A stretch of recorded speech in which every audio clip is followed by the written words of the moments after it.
should also start the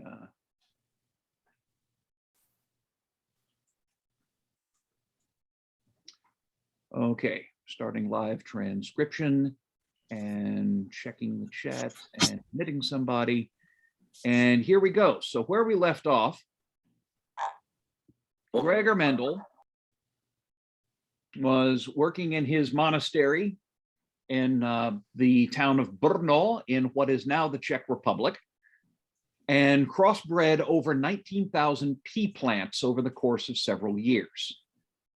And we talked about the early results of his experiments, where, first of all, he showed that some traits could skip a generation, and where he further showed that if you cross certain plants, you would always get offspring with traits that came in ratios of 3 to 1. So, for example, if you crossbreed a purple flowered pea plant and a white flowered pea plant, the first generation is all purple, but in the second generation, some are white. That white skips a generation. We call the white flower color trait recessive and the purple color trait dominant, not because purple is better than white, but because the purple trait can mask the white trait, but the white trait can show up in the next generation. Mendel also counted the number of pea plants that he got, and he found that when he did that experiment, in the second generation, he would get almost exactly 3 purples for every 1 white. Now, that's what we covered last week, so that's a quick recap. His results led him to reason thus. There are some kind of thingamabobs rattling around inside the pea cells that determine what physical features, what traits the pea plants have. Now, right now, those thingamabobs are still in a black box. You know, we still have to take that black box and shake it a lot to figure out what these are. We don't really know yet.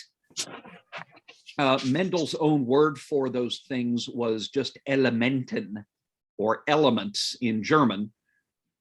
We now call these elements genes. So we don't yet really know what a gene is, but they must be there.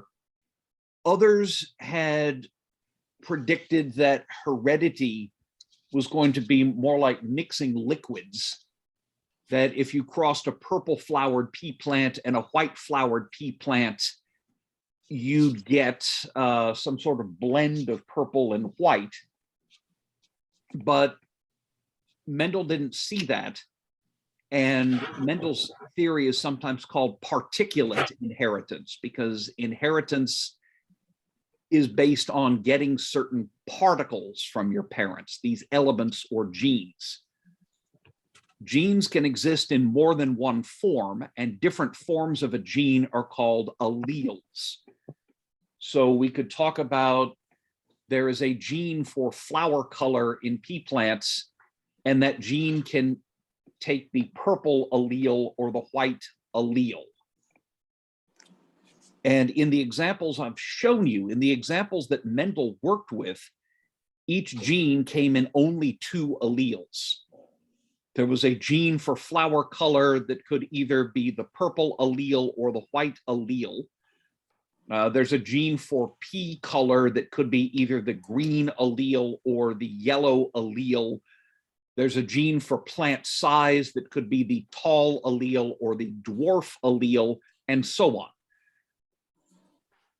It was later found that some genes only have 1 allele, and they're not particularly interesting, but many genes might have 3 alleles or 4 alleles or 7 alleles, The largest I can think of is, I think there's a gene with 26 alleles.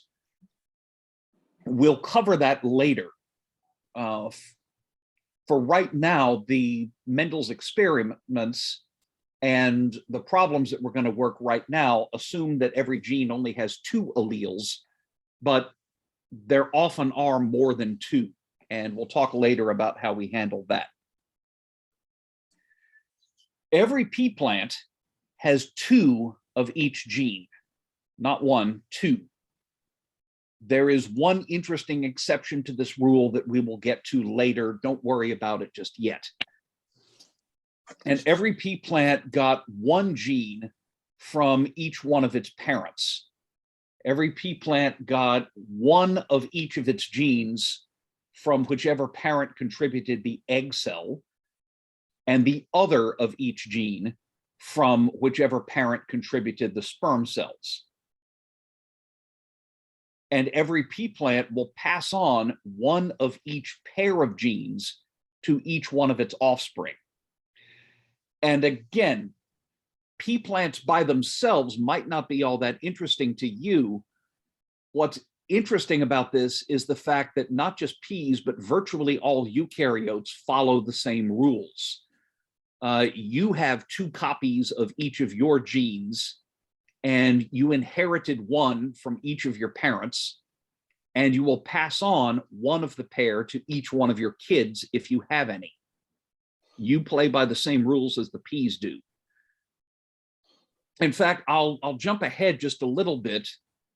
Back in the 90s, I was in grad school, and this person that I very much wanted to be my girlfriend was in medical school. And it was kind of a long distance thing. So I took a bus ride from Oakland all the way up to Portland, Oregon, and met her and met her boyfriend. And well, it didn't end all that well. Never mind, water under the bridge. But while I was there, I sat in on some med school classes, and one of them was a course in medical genetics.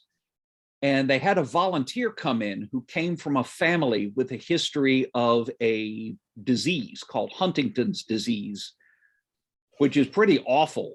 It usually hits in middle age, and your nervous system basically slowly goes away. You lose the ability to ultimately to walk and ultimately to speak. Just progressive decay of your ability to move, and it takes years. Not fun. A volunteer came in from a family support group, and the students interviewed her and worked out from her family history what the odds were that she or her kids would develop Huntington's disease. And they were able to work this out using the same rules that Mendel worked out for his pea plants. Because you get Huntington's disease if you have 1 dominant allele for the disease. If you have 2 recessives, you don't, because Huntington's is dominant to not Huntington's. And you can use what we're talking about with pea plants to work out the disease risk of a person with a family history of a disease. This is done all the time. This is medical genetics. So it's not just peas that we're talking about, because the rules that were worked out with peas apply everywhere, including you. So every pea plant has 2 copies of each gene. Every pea plant got 1 of each copy from each parent, and the 2 copies may be of the same allele, or they may each be a different allele. And when a plant's 2 copies of a gene are both the same, we call it homozygous. Homos is Greek for the same. Zygon is the Greek word for a yoke, as in something that links 2 things together, Y-O-K-E. In the old days, if you had 2 horses to pull your carriage, or 2 oxen to pull your plow, you would yoke them together with a yoke. Sorry, I'm going to let a couple of people in here. Okay, so homozygous means 2 of the same thing that are yoked together, and it means the 2 copies of a gene are both the same allele.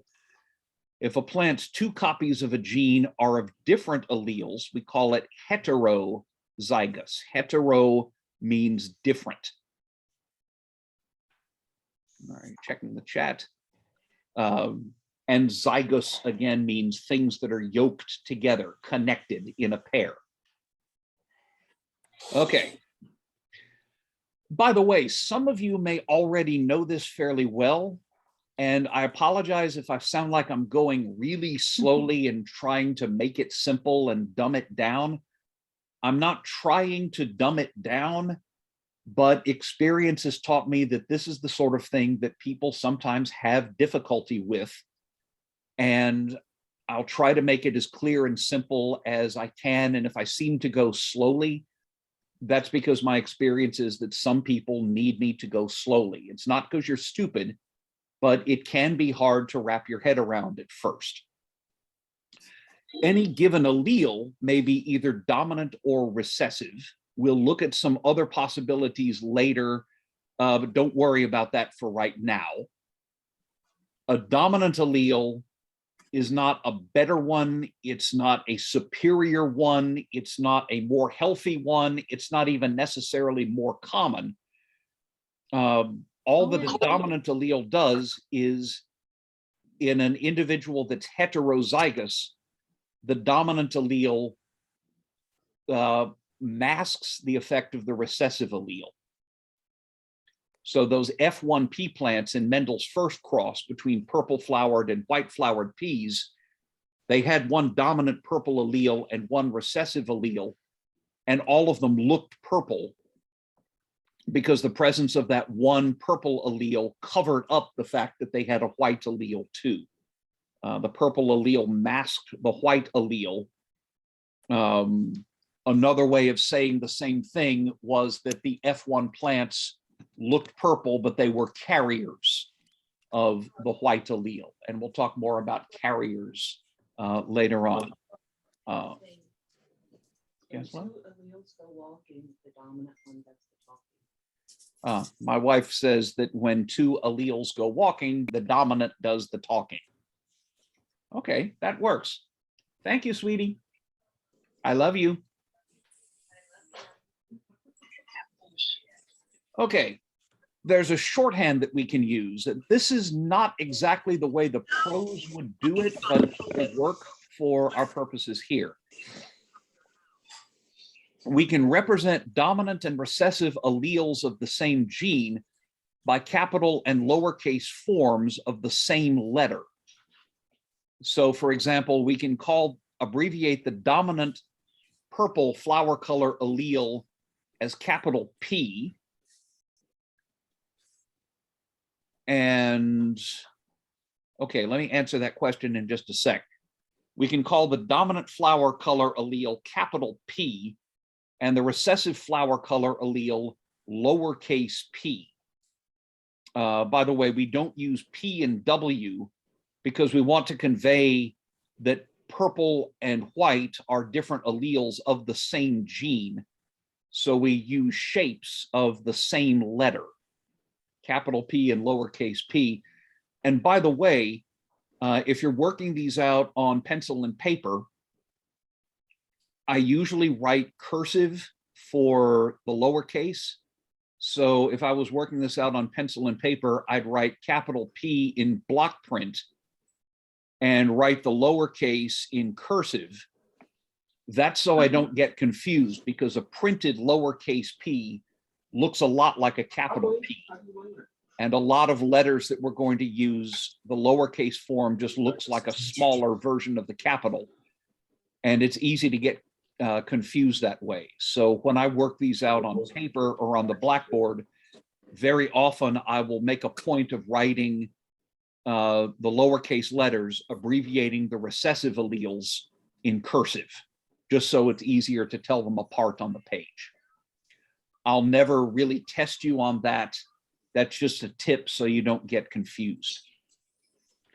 So the alleles that any given plant is carrying can be represented by a pair of letters. A white flowered plant must have the allele combination little p. My cards already pretty much covered. If you could mute whoever that is, please. You can barely see it, but I mean, yeah, it's me. If you could mute, folks, please mute. I can't do it. Pretty good. I know there's an indicator, but I have to stop the slides first. It's coming down. It's coming down hard. Like it's coming. Like when it came, like we guys, could you mute, please? Slowly. Like, oh, look, then right we got the car was like. Okay, I can't see who that is. Right Hey, now. Alexander, can you leave me your mic, please? Hey, since you opened the window, I'm gonna turn this up a notch, which is okay. I like the window. Hang on a second, folks. I just, Here. because All right. Okay, I did it for him. Okay, while we've got a break here, I've got a question in the chat. So if I have a plant that has two dominant alleles, it will always be the dominant allele. Yes, a better way to say that would be it will always show the dominant allele trait. So if you have a plant that has two, if you had a pea plant that had two dominant alleles for purple flower color, that plant will look purple. If you have a plant that has a dominant and a recessive allele, it will show the dominant trait. So a plant with a dominant purple flower color allele and a recessive white flower color allele is going to look purple. And if you have a plant that has two recessive alleles, it will show the recessive trait. Yes, that's it. Let me go back to sharing the slides. If I can, here we go, share screen.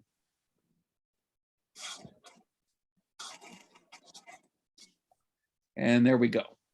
Okay. So Mendel's first cross looks like this. Each one of the F1 plants, his P plants, remember that the first generation is abbreviated as the P generation. And the offspring that they produce are collectively called the F1 generation. P here stands for parental, and F1 stands for the first filial generation. And filial comes from the Latin words for son or daughter. So, different root. It's not related to Philadelphia. That's from the Greek root for love. This is from the Latin root. No, but phila means love, and the adelpha is the Greek root meaning love. It's okay. It's okay. Yeah, adelphon is Greek for brother. It literally means same uterus. Okay, sorry. That's all right. Okay, not that you needed to know that. It's okay. It's all right. My wife had a question. Okay, Mendel's initial cross looked like this. He took a purple flowered pea plant and a white flowered pea plant, and he crossbred those, and each of the F1 plants got one dominant allele from the purple flowered parent and one recessive allele from the white flowered parent. So everybody got one purple allele, which we can abbreviate capital P, from one parent, and the other parent gave each one of its offspring a recessive white flower color allele, which we can abbreviate as lowercase p. See, look, computer animation. Isn't that cool? Okay, here's what Mendel's crosses look like in the second generation. Remember, in the second generation, he would take two of these F1 plants, which are technically siblings, and he made them mate, but let's not worry about that. And he'd take two plants from the F1 generation, or first filial, and crossbreed them to get plants of the F2 generation, or the second filial generation. And then if he needed to, he could take two of the F2s and breed them to make the F3 generation, and so on for as long as you need to do it. So every F1 generation is heterozygous, meaning it's got one dominant allele for purple flower color and one recessive allele for white flower color.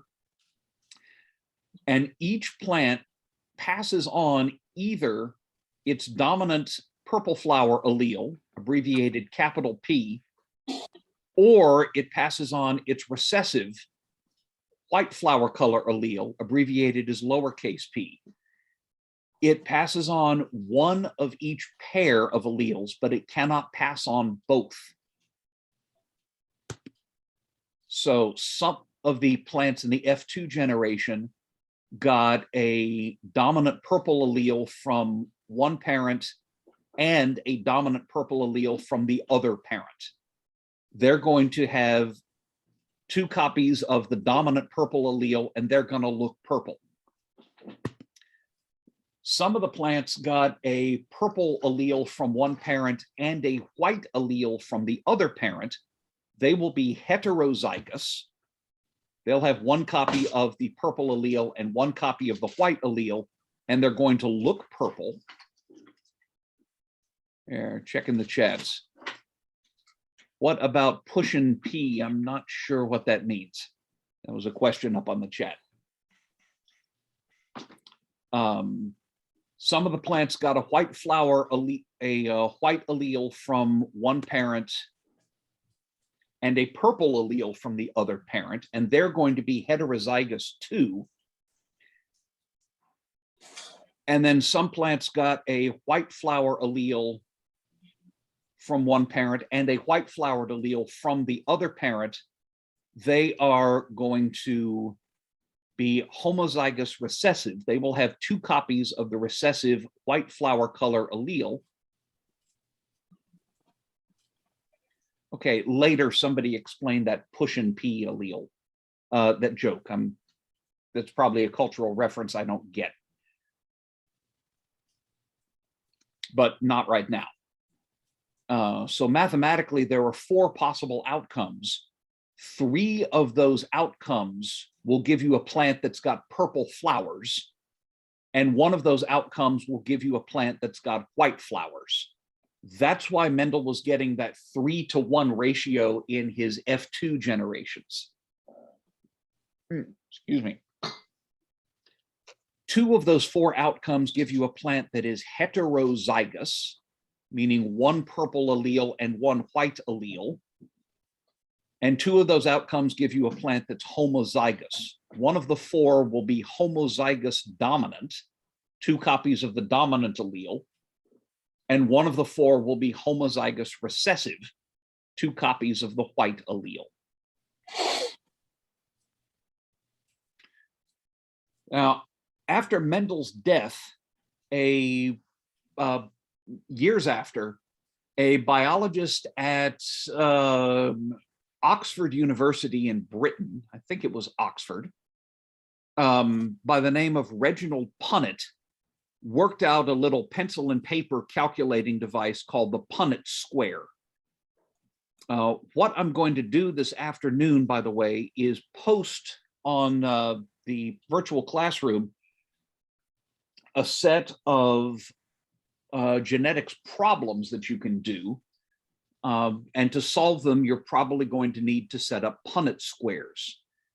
You don't absolutely have to do these. I'm not going to grade them. I will post you the answers, but I am going to tell you that I put very similar questions to these practice problems on exams. So these are very much like problems that you're going to have to work on the second exam. You don't have to do the practice problems if you don't feel like it, but you know, this would be one way to prepare and to help you study. So how do we do this? Well, let's say we want to cross a homozygous purple pea plant and a homozygous white pea plant.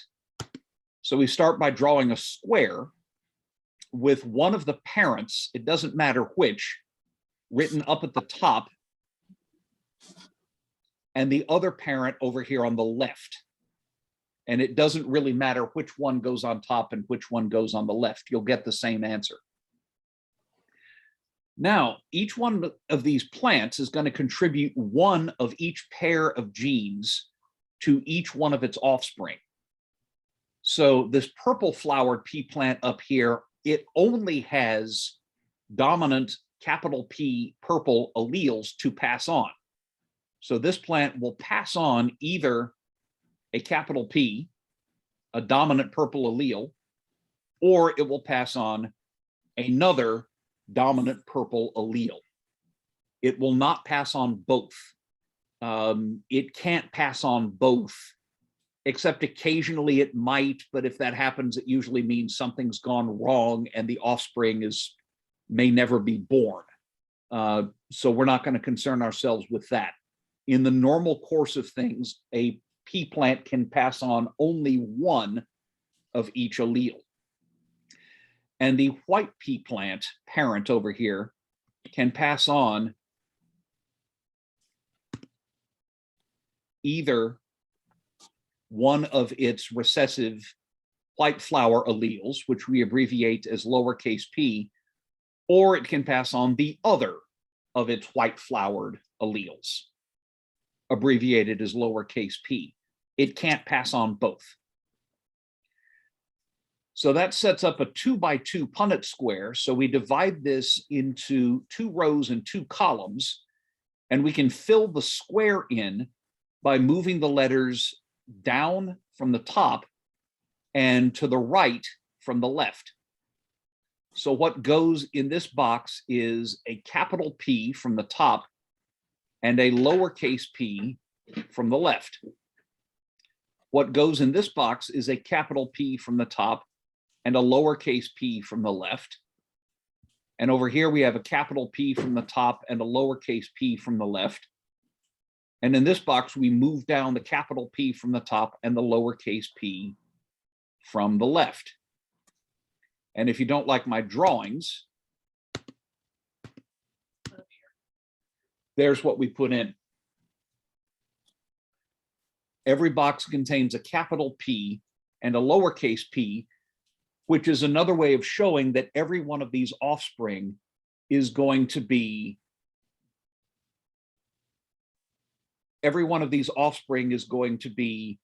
heterozygous and will inherit one dominant allele from the parent that's written up here at the top and one recessive allele from the parent that's written over here on the left. And by the way, I guess it's not absolutely necessary, but the convention when we're writing these gene combinations is we always put the dominant one first.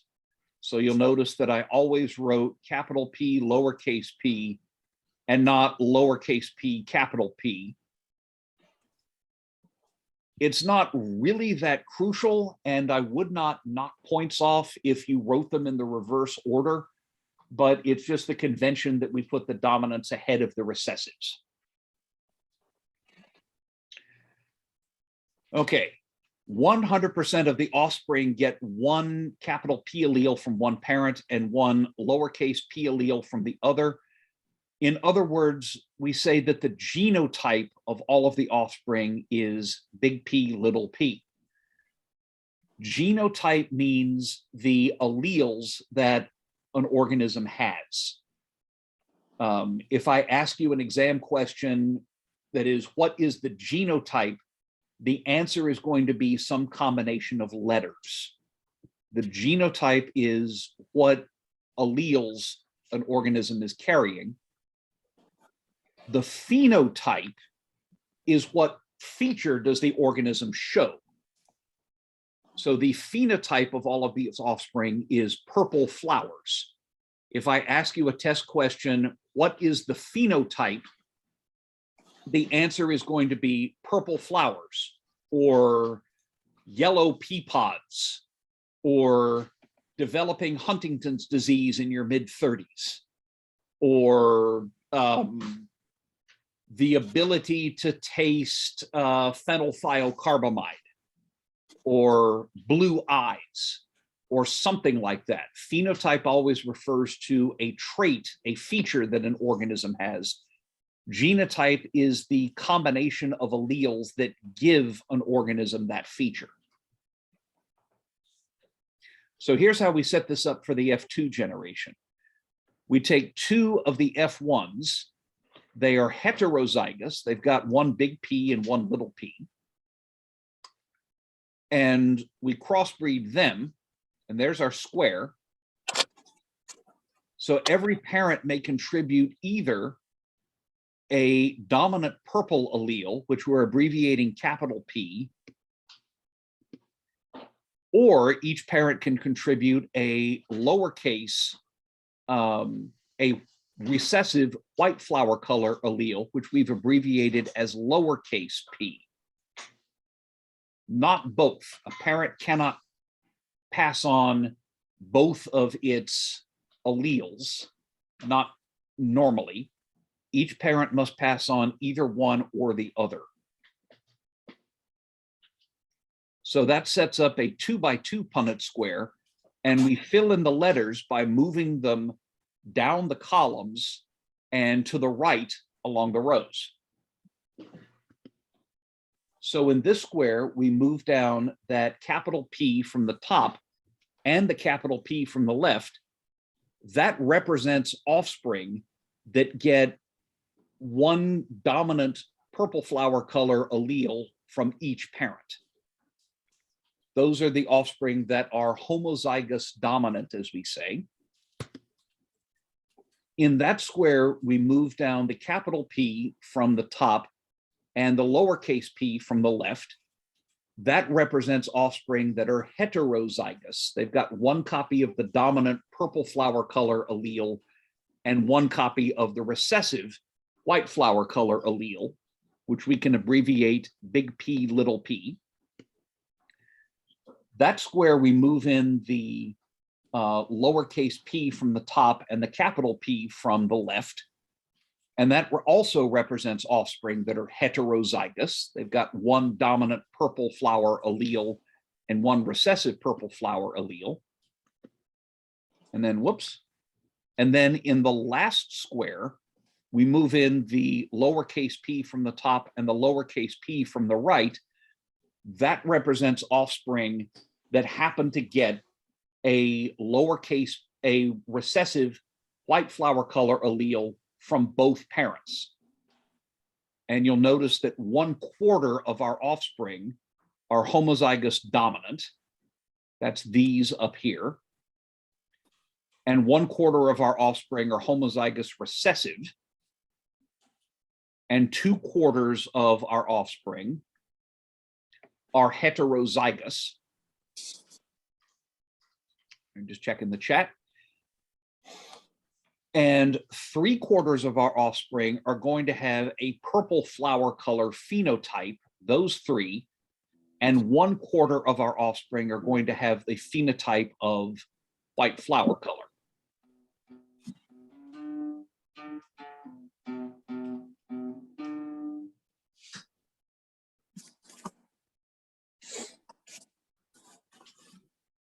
And what's more, 1 out of every 4 plants is going to be a homozygous purple. 2 out of 4 are going to be heterozygous. And 1 out of 4 is going to be homozygous white. Okay, that's a lot of vocabulary. But there's the 3 out of 4 that are going to look purple. Of those 3, 1 is going to be heterozygous. Or sorry, 1 is going to be homozygous, it's that one. And 2 out of the 4 are going to be heterozygous, those and those. They're all going to look purple. Brad, your bloody mic, please. Yeah, I can't get no satisfaction either. Would you please mute your mic? All right, thank you. Great, now I'm earworm. Da, da, na, na, na, na, na, na, na. I can't get no satisfaction. Okay, now he's turned the water on. What is it today? Okay. Okay, keys are right there.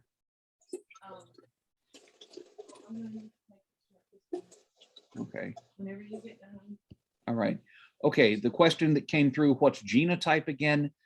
Genotype refers to what alleles an individual has. Genotype is usually going to be represented by some letters. Phenotype is what traits does an organism have, and that's usually a description. So the genotype of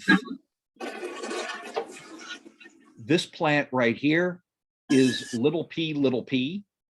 It's got 2 copies of the recessive allele for white flowers. The phenotype is white flowers. What, is someone going to take a phone call next? That's actually happened.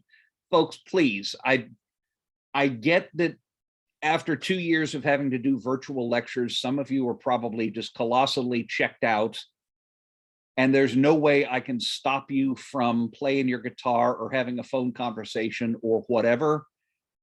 I can't make you stare at the screen, but it really starts throwing me off my game when I'm trying to talk and somebody is cranking music or having an animated conversation or running the faucet or something like that. Please mute your mics when we go to lecture. All right.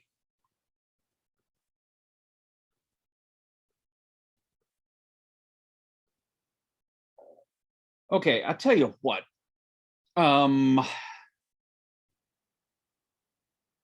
going to go ahead and stop there and finish about 5 minutes early. And on Friday, we'll pick up what we do when you have to look at 2 pairs of genes at once. This is a fairly good place to stop, and I'm getting the feeling that some people's head is not entirely in the game. So let's go ahead and stop the recording.